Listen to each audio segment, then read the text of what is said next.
You're listening to the Highbridge podcast, celebrating the people, places, and history of the Highbridge area in Sedgemoor.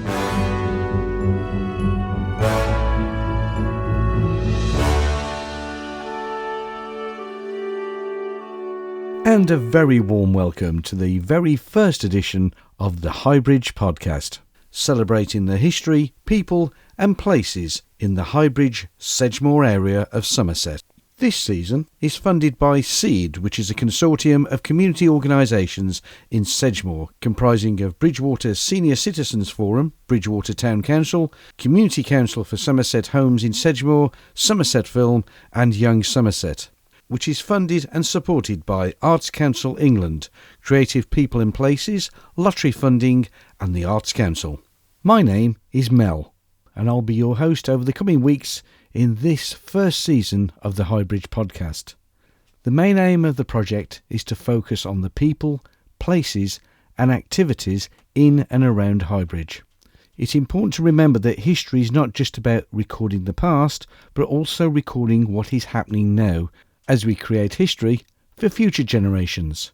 If you enjoy what you hear, do tell your friends and ask them to subscribe to hear future editions for free. So let's continue with the first edition of the Highbridge podcast. According to Wikipedia, Highbridge was originally a market town on the edge of the Somerset Levels in the UK, near the mouth of the River Brue. And although it's no longer a market town, the market site is now a housing estate. Highbridge is in the district of Sedgemoor, and the town of Highbridge closely neighbours Burnham-on-Sea, forming part of the combined parish of Burnham-on-Sea and Highbridge, and shares a town council with a resort town. In the 2011 census, the population of the town was included in the ward of Highbridge and Burnham Marine, which totalled 7,555. It's Saturday night and I'm out in Highbridge, and I'm walking past St John's Church in Highbridge, in obviously Church Road, and I'm hearing music, not just choral music, but blues music. I think this is worth investigating.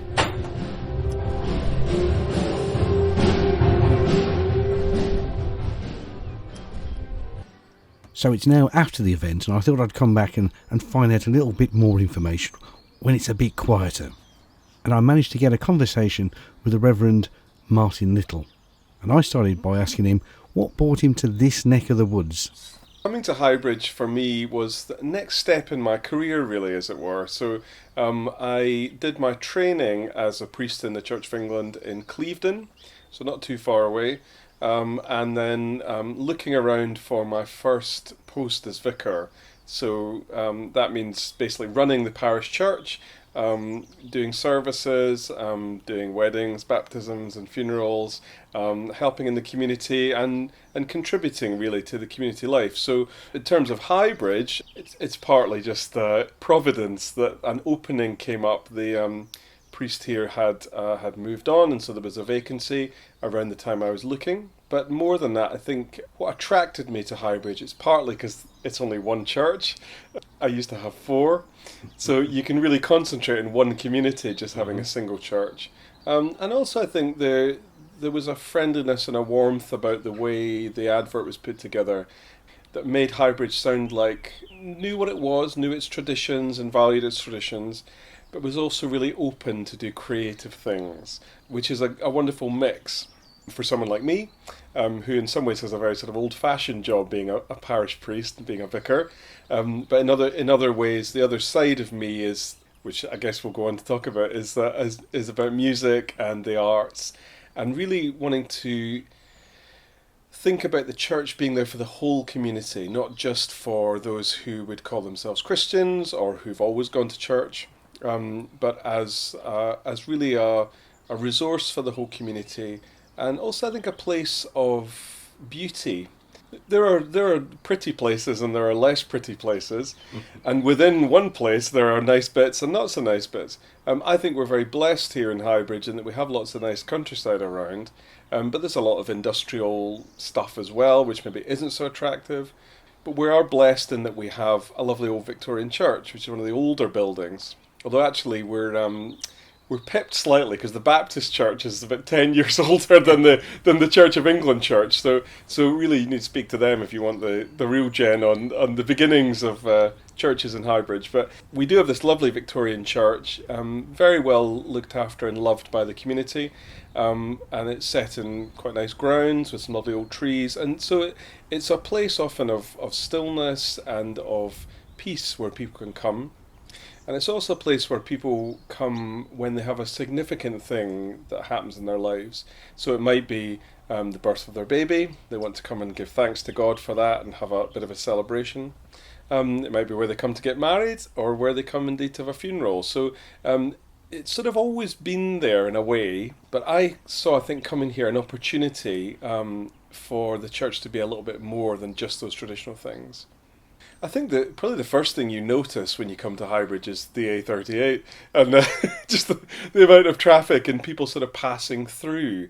And it feels a bit, I mean, this is one of the maybe one of the tougher things about Highbridge. It feels slightly forgotten. It's the sort of place that you drive through if you want to get to Bridgewater. You know, it has that sort of thoroughfare feel to it. Whereas actually, when you move here and you live here, you discover, well, this is a community. This is where people live. It's not just a place you go to on your way to the M5 or whatever. It's actually a place that has people, and those people have dreams and hopes and aspirations and talents and gifts and all of the stuff that everyone has. So I think it's one of these things that when you first move somewhere, you're looking for what those things are, and you're looking around, you're trying to get under the skin of the place and work out what is it that makes people tick here. One of the things that people seem to enjoy in Highbridge is music. And obviously during the COVID pandemic, there hasn't been any live music, which has, I think, been very hard for a lot of people. But the more people I've spoken to, they talk very fondly about live music events that had happened pre-pandemic. So, for example, here in the church, before my time, they did a thing called the Music Marathon, which was a big fundraiser, and they did music that's something like 20 hours, I think, of live music, continuous, with all kinds of different local artists and that kind of thing, and choirs, and people all pitched up and got stuck in. And it was brilliant. It's one of the things that they talk about most fondly. And certainly as I've been getting to know people in the community and talking to them, there's lots of musicians around here, and there are lots of people who enjoy, who come out and support live music as well, which is so important.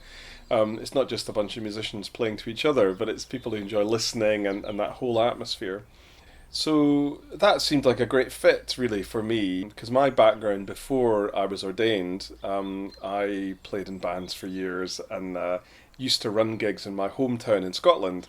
So I knew how to set things up like that. I think that my hometown, there wasn't a great amount happening. There were a couple of pubs that had music, but we wanted to get a bit more happening. So we approached a local venue, and we started a monthly sort of club night, and I got bands from all over Scotland to come and play, which is great. So in some ways, you know, it fits quite well with what we're trying to do here with Blues in the Pews.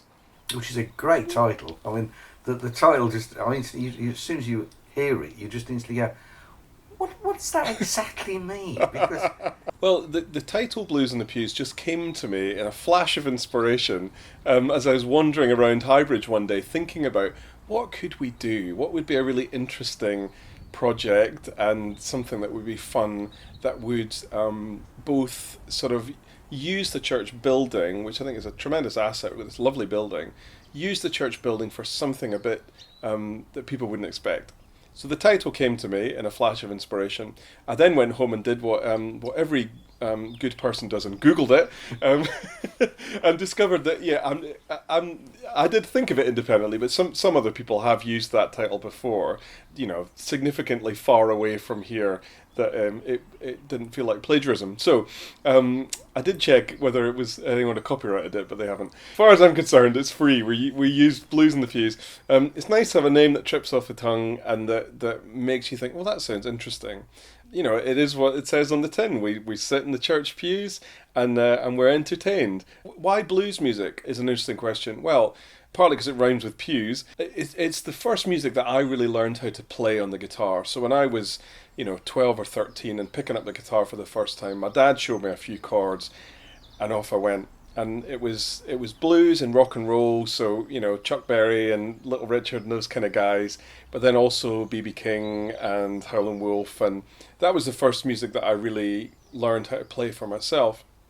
So I thought to myself, well, if I could do that quite accessibly, when I just was learning the very rudiments of playing the guitar, then there must be other people out there who could get up and do a blues song as well. And a big part of this project is about encouraging people to get up and have a go. So it's like an open mic night, but it's more of a jam night. So really, the idea is not that you prepare your perfect song at home and then come and perform it pristinely to the audience. It's more that you maybe have something in your back pocket. You know these chords? Okay, so blues and E, we can all get up and jam that, and we can do it together. So it's much more about participation as much as it is about performance. And again, the blues is a sort of universal language. It's both relatively simple musically, although you can take it to great heights if you want to, but it's also a language that comes from the soul. Yes. So people can express your feelings through singing the blues. Whether you're feeling bad and you want to sing about, what a bad day or what a bad time you're having, or you want to celebrate something really good, or you want to sing about, your woman or your man or whatever. You can express so much through it so simply. So in some ways, it was a no-brainer to say, well, let's do it as a blues night, and we take it from there. So was music your first passion and then you got the calling, or was the calling always there and music just happened to be something that was with you at the same time? It's a very deep question as to whether music or faith came first. I think I'd probably have to say that faith came first, and that, like many people, I was baptized when I was little and I was brought up in the church, but then went away from it for about 10 years. In my teens. It coincided actually with me learning to play the guitar and having interest in other things like girls and social life and those kind of things. The church sort of fades into the background a bit. But I did used to play guitar in church growing up, and we had a little group that led the music for the worship services, and I enjoyed that. At the same time, I was playing in pubs when I was slightly too young to be playing in pubs. I was out playing in a folk band. So those two strands were always there, and I suppose I always wanted to be a musician. As anyone who's passionate about music, you want to make it as a musician. You want to be not so much rich and famous, but you want to do that as your primary job. I think your primary calling. So after a while, it became clear to me that this was going to be more of a hobby and a personal way of expressing myself rather than a job. So I sort of got into church ministry really through, well, it's a long story, but the short version is that I felt the call from God to become a Christian, but also to serve in the church. So I began my ministry life doing youth ministry. And then I did a little bit of music ministry as well. So I was a musician for a church in Bath for a while. So the two worlds were always sort of together, the music world and the church world. And I suppose, I've always been looking for ways in which I can combine those two. So it's a bit of a chicken-egg question for me, which came first. I think faith always comes first. But there's a lovely verse in the Bible where Jesus talks about seek first His kingdom and His righteousness. So seek first God and serving God. But then it says, and all these other things will be given to you as well. So it's a sort of having your cake and eat it in a way. Put God first and then wait and see what God does. And that feels like what's happening here with Blues in the Pews. It's a way of bringing those two worlds and those two passions together, and it's really exciting. You mentioned about you're aware of the history of the church and the town.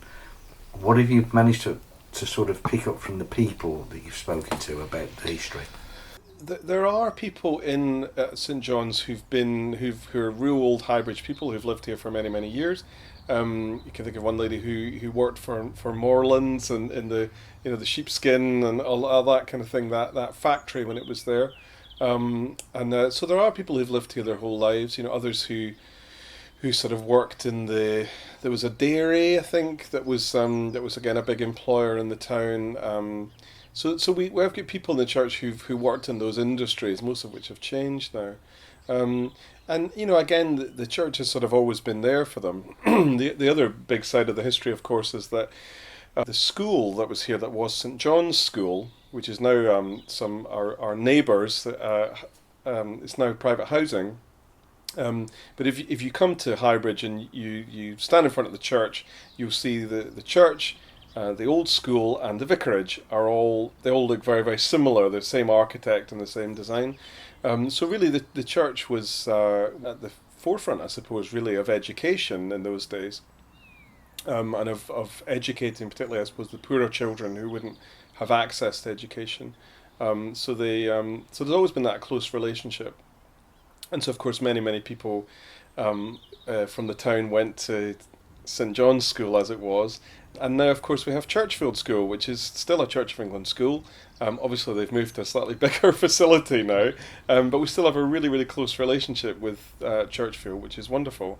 So there's that sense, I suppose, of people. This is a town where people do their living and they're working and they're dying, and some people have never moved away, and that's a really wonderful thing because you have that sense of continuity, and you speak to someone and they're able to tell you about generations of a family that they've known. And again, often the church has been there for them through all those different seasons of life. So that's a wonderful thing and worth preserving, I would say. If if I could put a plug in, the dear old church doesn't get much support financially, but if we want it to be here for the next generation and the next generation, then we need people to give and to help. And running an old building from 1860s is not easy. So there's my plug and appeal for give generously. Although I have to say, Blues in the Pews is completely free of charge because we've got this wonderful funding from Seed to run it, which is great. So.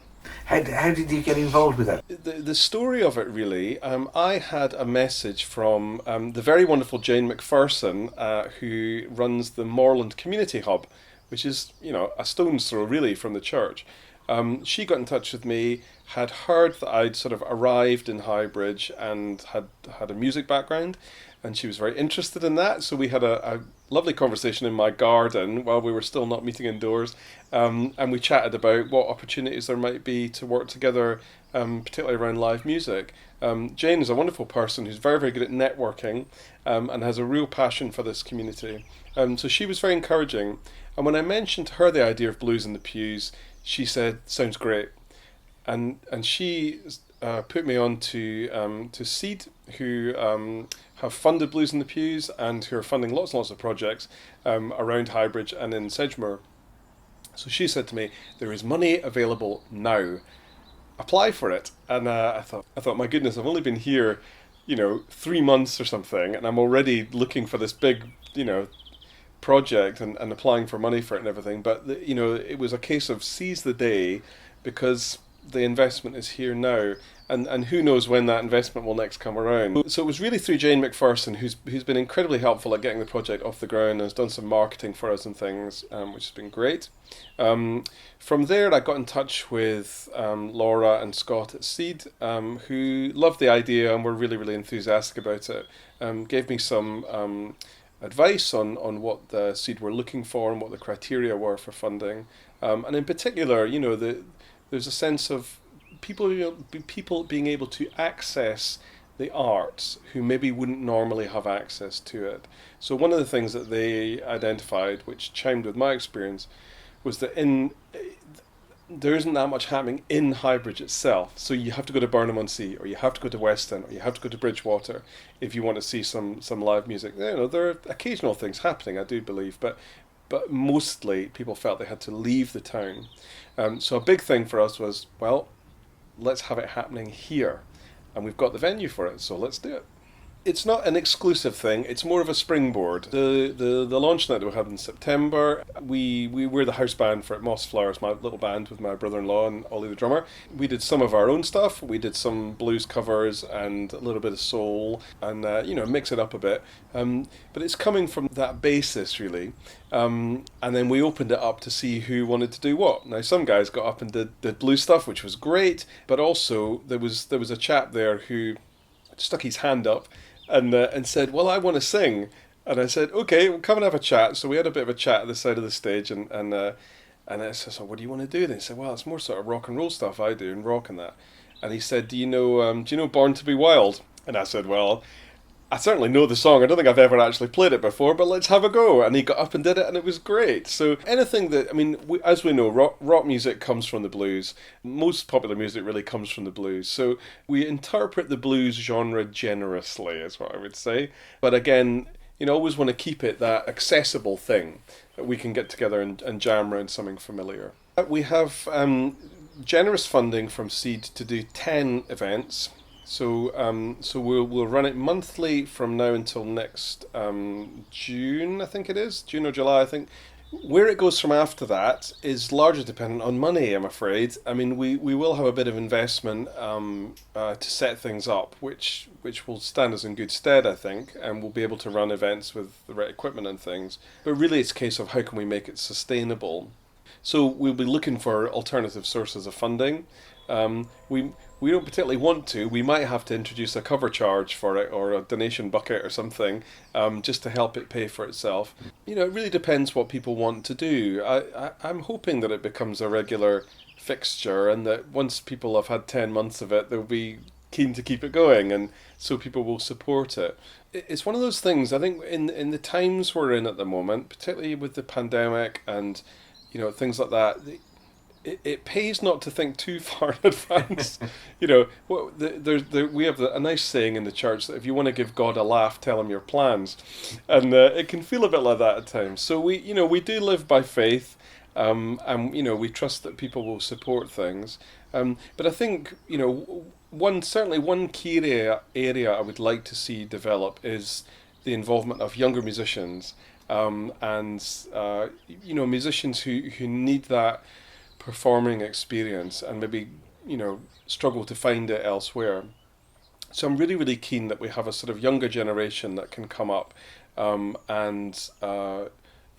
take it on, really. So it's not all old buffers like me that are priming the pump, as it were. That it becomes something that's owned by the community and particularly by those younger generations. So if there's anyone listening to this or out there who's a young guitarist or drummer or a bass player or a keyboard player or singer or saxophonist or whatever, and you just would like that opportunity to get up on stage, maybe with some more experienced musicians, and just have a go at performing, I'd encourage you to come along to Blues in the Pews. You'd be very, very welcome. And we hope that that the community takes it on, and that I can step back a little bit and just sort of be there providing the venue and making it happen. But really it's the next generation who take it forward.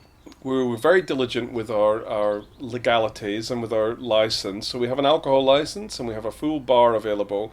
And under 18s can come if they're accompanied by an adult, which again, that was very much okayed by the powers that be and the police and everything. And we had no problems at all. It was very felt very sort of inclusive, really.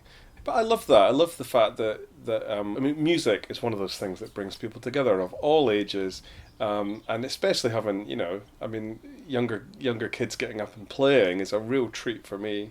And that's what the church should be. It should be there for all ages and all stages and all abilities. And it was a lovely atmosphere, actually. Not quite like anything I'd ever experienced before, I think. It was sort of, half church social event, half blues club, But that to me it's that mixture of different ages and styles and atmospheres and music. That's what makes life interesting, I think. If you search for it's facebook.com/blues in the pews, so you can find us there. There's photos and contact details and bits and bobs. If you want to get in touch with us, it's bluesinthepews@gmail.com, which is nice and easy to remember. We'd love to hear from you. And particularly, I think if anyone has pictures or videos or recordings, it's fantastic to add those onto the site and link them to us so that we can share the love.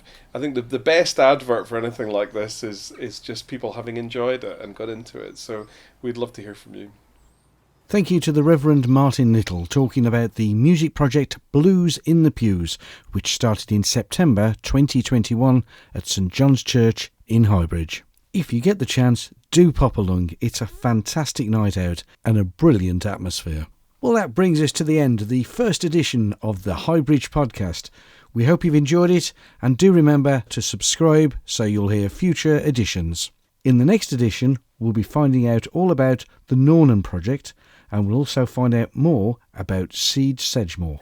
The Highbridge podcast, available on many popular podcast directories, distributed as the Highbridge podcast on Apple iTunes, Spotify, Podcast Google, Amazon Music and TuneIn.com. It can also be found at sedgemoormedia.com and is hosted and found at hybridgepodcast.transistor.fm. Also available on your smart speakers. Just say the wait word to the speaker and say clearly, play the Highbridge podcast.